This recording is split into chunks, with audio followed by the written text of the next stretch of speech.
তোমার শাহী দরবারে হাত তুলেছি। আয় আল্লাহ, তুমি আমাদের সমস্ত জীবনের গুণাগুলোকে মাফ করে দাও। আয় আল্লাহ, বিশেষ করে আমরা যারা এখানে এসে জামাতে নামাজ আদায় করেছি, আমাদের হায়াতকে তুমি দারাজ করে দাও। আয় আল্লাহ, আমাদের সমস্ত জীবনের গুণাগুলোকে তুমি মাফ করে দাও। আয় রব্বুল আলামিন, আমরা যারা এখানে উপস্থিত হয়েছি, তুমি আমাদেরকে কবুল ও মঞ্জুর করে নাও। আয় আল্লাহ, বিশেষ উদ্দেশ্যে যারা আল্লাহ আমরা যে ন্যায়তে যে আজকে দোয়ার আয়োজন করেছি, মাবুদ গো, আয় আল্লাহ, তুমি তো জানো, তুমি তো মালিক। আয় আল্লাহ, তুমি তাদের সমস্ত জীবনের গুণগুলোকে মাফ করে দাও। আয় আল্লাহ, খাস করে নুরুল হুদা ফয়জি সাহেব, আয় আল্লাহ, দুনিয়া থেকে বিদায় নিয়ে চলে গিয়েছে। আয় আল্লাহ, তার সমস্ত জীবনের গুণগুলোকে তুমি মাফ করে দাও। আয় আল্লাহ, তাকে জান্নাতের টুকরা বানিয়ে দাও। আয় রব্বুল আলামিন, খাস করে আমাদের জাহিদ ভাইয়ের আব্বা দুনিয়া থেকে বিদায় নিয়ে চলে গিয়েছে। আয় আল্লাহ, তার সমস্ত জীবনের গুণগুলোকে তুমি মাফ করে দাও। আয় আল্লাহ, খাস করে তার কবরকে জান্নাতের টুকরা বানিয়ে দাও। আয় আল্লাহ, খাস করে আমরা যারা হাত তুলেছি, মাবুদ গো, আমাদের আব্বা জান আম্মা জান দুনিয়া থেকে বিদায় নিয়ে অন্ধকার কবরে শুয়েছে। আয় আল্লাহ, তুমি তাদের কবরের আযাবকে মাফ করে দাও।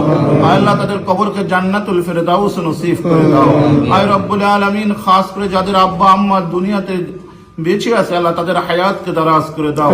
আয় আল্লাহ, তাদের শারীরিককে তুমি সুস্থতা দান করে দাও। আয় রব্বুল আলামিন, আয় রব্বুল আলামিন, তুমি আমাদের জীবনের গুণগুলোকে মাফ করে দাও। আয় রব্বুল আলামিন, তুমি আমাদেরকে কবুল ও মঞ্জুর করে নাও। আয় রব্বুল আলামিন, বাংলাদেশকে আল্লাহ একটি ভালো দিনকে আল্লাহ তুমি তাদেরকে কবুল ও মঞ্জুর করে নাও। আয় আল্লাহ, হক্কানি উলামা ইকরামকে এক হওয়ার তৌফিক করে দাও। আয় আল্লাহ, জালেমের জুলুম থেকে হেফাজত করো। আয় আল্লাহ, আয় রব্বুল আলামিন, সারা বিশ্বের মুসলমানদেরকে তুমি কবুল ও মঞ্জুর করে নাও। আয় আল্লাহ, মুজাহিদদেরকে কবুল ও মঞ্জুর করে নাও। আয় রব্বুল আলামিন, আমাদেরকে তুমি হালাল রুজি কামাই করার তৌফিক করে দাও, হালাল খাওয়ার পথে তৌফিক করে দাও। আয় রব্বুল আলামিন, বিশেষ করে আল্লাহ আমাদের শারীরিককে তুমি সুস্থতা দান করে দাও। আয় রব্বুল আলামিন, তুমি আমাদের গুণগুলোকে মাফ করে দাও। আয় আল্লাহ, বিশেষ করে আমাদের সন্তানদেরকে আল্লাহ, আয় আল্লাহ, তাদের জেহেনকে খুলিয়ে দাও। আয় আল্লাহ, আমাদের সন্তানকে হক্কানি আলেম এবং আলেমা বানিয়ে দাও।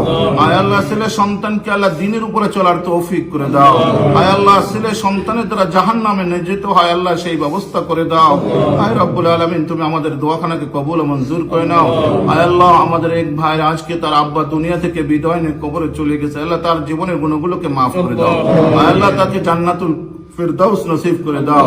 আয় রব্বুল আলামিন, আমরা প্রবাসী আছি, আল্লাহ জেলখানায় যারা আছে, আল্লাহ তাদের মুক্তির ব্যবস্থা করে দাও।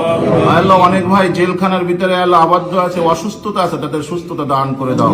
আয় রব্বুল আলামিন, তুমি আমাদের দোয়াখানাকে কবুল ও মঞ্জুর করে নাও।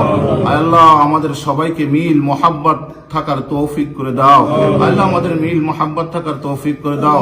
আল্লাহ, আমরা যারা দুনিয়া থেকে যখন আল্লাহ আজরাইল আলাইহিস সালাতু ওয়াস সালাম আসবে, জান কবজ করবে, আল্লাহ আমরা যেন জবানে কলেমা তালকিন করতে পারি, লা ইলাহা ইল্লাল্লাহু মুহাম্মাদুর রাসূলুল্লাহ।